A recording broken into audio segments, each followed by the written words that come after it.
નમસ્કાર દર્શક મિત્રો, હું છું હિના ચૌહાણ. મંતવ્ય ન્યૂઝમાં આપનું સ્વાગત કરું છું. જીતુ વાઘાણી પ્રેસ કોન્ફરન્સ કરી રહ્યા છે. સીધા જઈશું ત્યાં.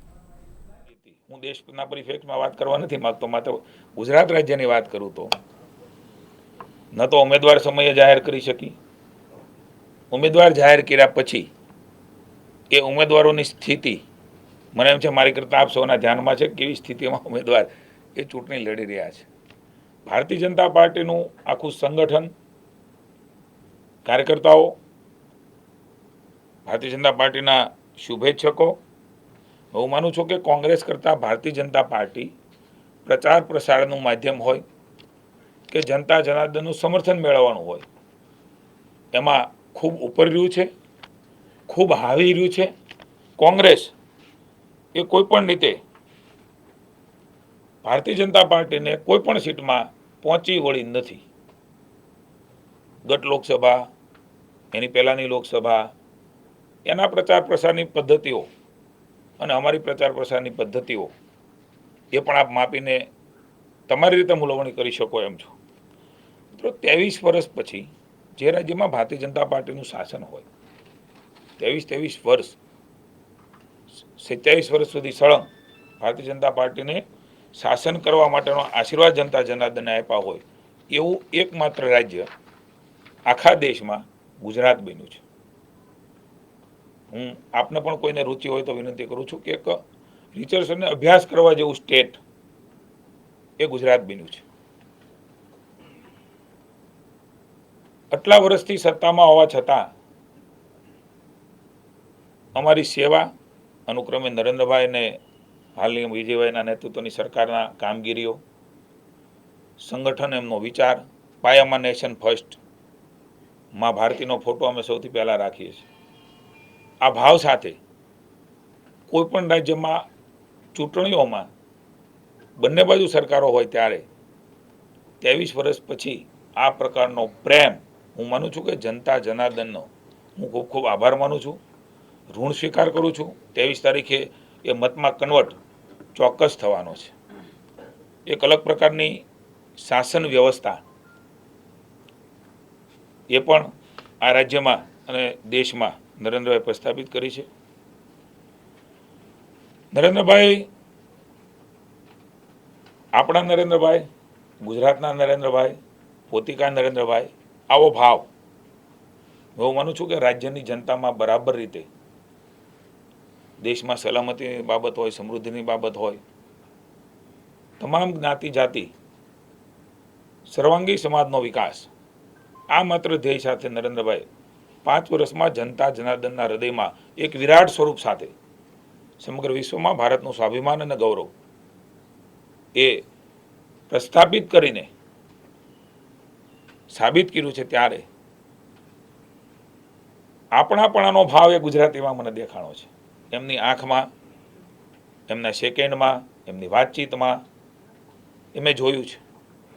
આપણા નરેન્દ્રભાઈ પુનઃ એકવાર વડાપ્રધાન થઈ રહ્યા છે એનો આનંદ ગુજરાતી તરીકે દરેક ગુજરાતીમાં મેં માપ્યો છે. આપણા પણ ધ્યાનમાં એ પ્રકારે આવ્યું હશે. તમામ સભાઓમાં એક નવું વાઇબ્રેશન લગભગ તમામ સીટોને આવરી લે એ પ્રકારે નરેન્દ્રભાઈએ સમગ્ર દેશમાં જે પ્રકારે વડાપ્રધાન થઈને જનતા જનાર્દનનું સમર્થન એક એમ કહી શકાય કે ચીયરઅપ સાથે, રિસ્પોન્સ સાથે નરેન્દ્રભાઈની તમામ સભાઓ એ હજારોની સંખ્યામાં ગઈ છે. સામે પક્ષે મારે કહેવાની આવશ્યકતા નથી, આપ માપી શકો કે કોનું નેતૃત્વ એ પણ નક્કી નથી, કોણ વડાપ્રધાન થવાના છે એ પણ નક્કી નથી. વરરાજા વગરની જાન લઈને નીકળ્યા છે, વરરાજા બનવાના છે એ પણ કહી શકતા નથી. એવા લોકોએ પણ રાજ્યમાં પ્રચાર પ્રસાર કર્યો છે. એ તુલના રાજ્યની જનતાએ આપણા માધ્યમથી જોઈ છે. તમામ મોરચે કોંગ્રેસ એમનું રાષ્ટ્રીય નેતૃત્વને લાવીને પણ ગુજરાતની જનતાએ જાકારો આપ્યો છે. એટલે ગુજરાતની જનતાનો હું આભાર માનું છું. આદરણીય અમિતભાઈ સાહેબ પણ અલગ અલગ ઝોનમાં જાહેર સભાઓ કરી છે. એમાં પણ જે પ્રકારનો ભાવ અને ઉત્સાહ હતો, ખાસ કરીને હું આદિવાસી છોટાઉદેપુર અને ધરમપુરની સભામાં હતો. 2 વાગે 1 વાગે આદિવાસી સમાજના લોકો 44 ડિગ્રી તાપમાં 1-2 કલાક મોડા પહોંચવા હોવા છતાં હજારોની સંખ્યામાં રાહ જોવે. હું એવું માનું છું કે પહેલી વખત રાજ્યમાં આ પ્રકારનું દ્રશ્ય ભારતીય જનતા પાર્ટી અમિતભાઈ અને નરેન્દ્રભાઈ માટેનો ભાવ એ મેં જોયો છે, એનું ચીરફ જોયું છે. આ પણ જાણતા હશો કે આદિવાસી ક્ષેત્રમાં સમજદારી ખૂબ હોય છે, પણ ચીરફ લાવવું એ અઘરું હોય છે. મેં એ દ્રશ્ય જોયું છે, એનો સાક્ષી બન્યો છું. એટલે આદિવાસી હોય, દલિત સમાજ હોય, બક્ષીપંચ હોય, સવર્ણ સમાજ હોય, નાની નાની જાતિઓ જે બક્ષીપંચમાં છે, આ તમામનું લોક સમર્થન એ મળ્યું છે. ખાસ કરીને આ વખતેની ચૂંટણી અમિતભાઈ શાહ પોતે ગાંધીનગરમાંથી લડે છે ત્યારે મને આપની બધી માહિતી આપને આપી દઈશું, વિગતવાર માહિતીઓ બધી જ આપીશું. અમિતભાઈ શાહનું ગાંધીનગરમાં લડવું મને એવું લાગે છે કે રાજ્યમાં એક નવો કાર્યકર્તાને ઉર્જા અને ઉત્સાહ પ્રેર્યો છે. 26 સીટમાં અમિતભાઈ પોતે ગાંધીનગરમાંથી લડે છે ત્યારે એક નવા પ્રકારના ઉત્સાહ અને ઉમંગ સાથે જનતાના હૃદયમાં પણ એ ભાવ જોયો ને કાર્યકર્તા ડબલ જુસ્સાથી આ રાજ્યમાં 26 સીટમાં કામે લાગ્યો. પરિણામ સ્વરૂપ એ કોંગ્રેસ તમામ મોરચે નિષ્ફળ ગઈ. એક રાષ્ટ્રીય અધ્યક્ષ હું આપના ધ્યાને મૂકવા માંગુ છું, એ લોકસભાની ચૂંટણી લડતા હોય, હાલાકી રાહુલ ગાંધી પણ લડે છે, કોંગ્રેસના રાષ્ટ્રીય અધ્યક્ષ છે. ભારતીય જનતા પાર્ટી એટલે શું, એમનો વિચાર એટલે શું? એક ઉમેદવારની ભૂમિકામાં ઉમેદવાર તરીકે લોકોની વચ્ચે જવું, ન માત્ર સંગઠનના અમે લોકો જઈએ, એ પોતે ઉમેદવાર છે, ભલે રાષ્ટ્રીય અધ્યક્ષ. એ પ્રકારના ભાવ સાથે જનતાનું સમર્થન લેવા માટે અનેક દિવસો લોકોને પ્રત્યક્ષ મળીને રોડ શો કરીને એમણે કર્યું છે. અમને એવું લાગે છે કે આ ભારતીય જનતા પાર્ટીમાં બને. આદરણીય અમિતભાઈ શાહ પાસેથી અમે પણ કાર્યકર્તાઓને પણ ખૂબ શીખવા મળ્યું છે. આ પ્રકારે જવાની આવશ્યકતા હોતી નથી, અમે લડી લેતા હોઈએ છીએ સેના. રાહુલ ગાંધી એ અમેઠીમાં અમિતભાઈના પ્રચાર પ્રસારની લોકોના સમર્થન, કારણ કે ઉમેદવાર છે, એ મને એમ છે ક્યારેય ન કર્યું હોય. આ અમારું ગૌરવ, એની પણ એક યશગાથા એ મને એવું લાગે છે કે અમે જોઈ છે. ઉમેદવારોનો પ્રવાસ હોય, અમારા મોરચાઓ હોય, તમામ પ્રકારના મોરચાઓ, એમની કામગીરી. હું માનું છું કે કોંગ્રેસ એ નકારાત્મક રાજનીતિ કરી રાજ્યમાં. ચાલુ ચૂંટણીએ કોઈને કોઈ જિલ્લામાંથી, કોઈને કોઈ તાલુકામાંથી, કોઈને કોઈ વિધાનસભામાંથી કોંગ્રેસના સત્તાવાર કહી શકાય એવા ચૂંટાયેલા જનપ્રતિનિધિઓ એ છેલ્લા દિવસ સુધી ભાજપમાં ભળતા હોય. મને એવું લાગે છે કે કોંગ્રેસનું વ્યવસ્થા તંત્ર એ તમામ રીતે ખોરવાઈ ગયું. એ પ્રકારનો માહોલ એ રાજ્યની જનતાએ જોયો છે. કોંગ્રેસ તમામ રીતે નિષ્ફળ ગઈ છે છેલ્લા દિવસ સુધી. હજી ગઈકાલે બોટાદ જિલ્લા પંચાયત કોંગ્રેસના ઉમેદવાર ભાવનગર લોકસભાના પોતાનો જિલ્લો, એમાં 9 જિલ્લા પંચાયતના સભ્યો એ ભારતીય જનતા પાર્ટીમાં ભળે, 2 દિવસ પહેલા ભળે. એટલે કોંગ્રેસમાં કેવી સ્થિતિ છે, કોંગ્રેસ ઉપરનો ભરોસો હું માનું છું કે તમામ રીતે કોંગ્રેસીઓને પણ તૂટી ગયો. આ વખતેની ચૂંટણીમાં કોંગ્રેસે વોકઓવર આપ્યો છે. કોંગ્રેસના નેતાઓ, અમારા રાષ્ટ્રીય તમામ નેતૃત્વ, માની મંત્રીશ્રીઓ હોય, સંગઠનના આગેવાનો હોય, વિજયભાઈ હોય, નીતિનભાઈ હોય, ઓમજીનું પણ અમને માર્ગદર્શન સતત મળતું રહ્યું છે રાષ્ટ્રીય સ્તરેથી. જ્યારે અમિતભાઈ અહીંયા આવ્યા ત્યારે પણ એમનું માર્ગદર્શન મળ્યું છે. અન્ય પ્રકારે રામલાલજી હોય, વી સતીશજી હોય, ભૂપેન્દ્રજી યાદવ હોય, તમામ લોકો, આખો મોરચો આદરણીય ઓમજીએ પણ સંભાળ્યો હતો. ત્યારે આ તમામના પ્રચાર પ્રસારની પદ્ધતિઓ, નાની નાની સંકલનની બેઠકો ભીખુભાઈને ઓમજીએ દરેક જગ્યા ઉપર જઈને કરી. કોઈ પણ ત્રુટિ ન રહે, કેવી રીતે સંકલન કરવું. હું આપને પૂછું છું કે કોંગ્રેસમાં આ પ્રકારના કંઈ પણ પ્રચાર થયો હોય, એમના પ્રમુખ હોય, હું પણ અલગ અલગ જગ્યાઓ પર જેટલો પણ જઈ શકાય વ્યવસ્થાઓની સાથે સાથે લોકોની વચ્ચે જવાનો પ્રયાસ એ પ્રમુખ તરીકે કર્યો છે. સામે પક્ષે હું માનું છું કે આપ મગાવીને પણ તુલના કરો તો ભારતીય જનતા પાર્ટી ખૂબ એમનાથી આગળ હતી. હું પત્રકાર મિત્રોનો આપ સૌનો પણ આભાર માનું છું. તમે પણ ખૂબ સહયોગ કર્યો છે, તમારું પણ અમારા ઉપરનો ભાવ રહ્યો છે.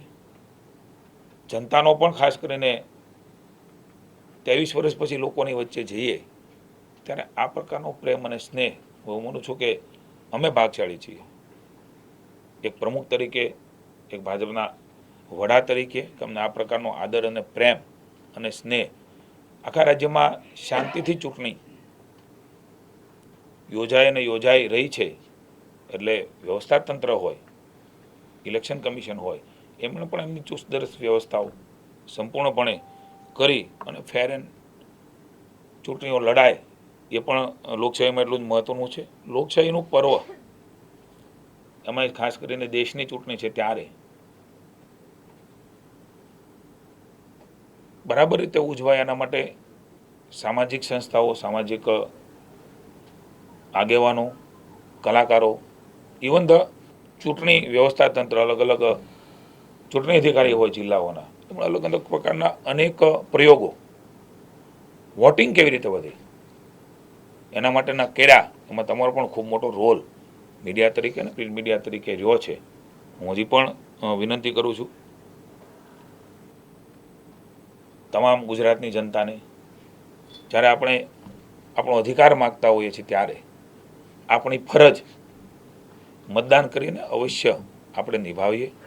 એક નવા ભારતની કલ્પના સાથે, એક દેદીપ્યમાન ભારત બનાવવાની કલ્પના સાથે નરેન્દ્રભાઈનું નેતૃત્વ આગળ વધી રહ્યું છે ત્યારે વધારેમાં વધારે વોટિંગ ગુજરાત એક નવો રેકોર્ડ સ્થાપે, લોકશાહીના પર્વ એની ઉજવણી બરાબર રીતે સાથે મળીને કરીએ. જે પ્રકારે તંત્રએ, આગેવાનોએ, પત્રકાર મિત્રોએ મહેનત કરી છે ત્યારે એક નવો રેકોર્ડ રાજ્યમાં સૌ સાથે મળીને સ્થાપીએ એવી પણ મારી આપ સૌને વિનંતી છે. કોંગ્રેસ જાન લઈને નીકળી છે, એમાં વરાજા પણ નથી, પણ હું ચોક્કસ કહીશ કે ગુજરાતમાં અને દેશમાં નરેન્દ્રભાઈ પુનઃ એકવાર વડાપ્રધાન બનવાના છે. દેશે નક્કી કરી લીધું છે, રાજ્યની જનતાએ નક્કી કરી લીધું છે. ત્યારે કોંગ્રેસની જાન એ લીલા તોરણે 23મીએ પાછી આવવાની છે. અમારે ત્યાં સૌરાષ્ટ્રમાં કહેવત છે કે જાન તો નીકળી પણ જોજો લીલા તોરણે પાછી ન આવે. એટલે પૈણા વગરની જાન એ જનતા જનાર્દન ભારતીય જનતા પાર્ટીને સમર્થન કરી અને પાછી મોકલશે એની મને સંપૂર્ણ શ્રદ્ધા છે. પુનઃ એકવાર ગુજરાતની જનતાનો, આપ સૌનો, અને જેમણે અમારા માટે ભાવ બતાવ્યો છે, જેમણે આ ચૂંટણી શાંતિથી યોજાય એના માટેના પ્રયાસો કર્યા છે, એ તમામનો હું આભાર માનીને અભિનંદન આપું છું. જીતુભાઈ, તમે કહ્યું કે કોંગ્રેસનું સંગઠન લગભગ એ લોકોએ ઉમેદવાર મોડા ડિક્લેર કર્યા, કોઈનામાં ચાર્જ નથી, બધા લોકો એકદમ નિષ્ક્રિય જેવા છે. 2017ની ચૂંટણીમાં લગભગ આવી સ્થિતિ. કોંગ્રેસમાં તો ઉલટાના ઉમેદવારોને લઈને ગોબાળાએ બહુ થયા. આ વખત એ વસ્તુ નથી. મને એવું લાગે છે કે એની મૂલવણી એ કંઈ અલગ થઈ રહી છે. ગયા વખતેની ચૂંટણીમાં જ્ઞાતિ જાતિના ધોરણે લડવા નીકળેલી કોંગ્રેસ ગાંધીનગર કમલમ ખાતેથી જીતુ વાઘાણી દ્વારા પ્રેસ કોન્ફરન્સ કરવામાં આવી. મહત્વનું કહી શકાય કે આવતીકાલે જ્યારે મહાજંગ જામવાનું છે, સમગ્ર ગુજરાતમાં 26 બેઠકો પર મતદાન થવાનું છે, ત્યારે જીતુ વાઘાણી દ્વારા પ્રેસ કોન્ફરન્સ કરવામાં આવી અને ભાજપની સિદ્ધિઓ તેમણે ગણાવી. આ સાથે જ વડાપ્રધાન નરેન્દ્ર મોદીની જે સકારાત્મક પ્રચાર કરવામાં આવ્યો તેના વિશે પણ વાત કરવામાં આવી. આ સાથે જ તેમણે કહ્યું કે સોશિયલ મીડિયામાં પણ સતત અમે પ્રજા સાથે જોડાયેલા હતા. તો કોંગ્રેસ ક્યાંક ને ક્યાંક પ્રચારમાં પાછળ રહી ગયું છે તેવા કોંગ્રેસ ઉપર પણ પ્રહાર કરવામાં આવ્યા જીતુ વાઘાણી દ્વારા. અને આ સાથે જ ભાજપે તમામ ઉમેદવારોને સાથે લઈને જોરશોરથી પ્રચાર કર્યો.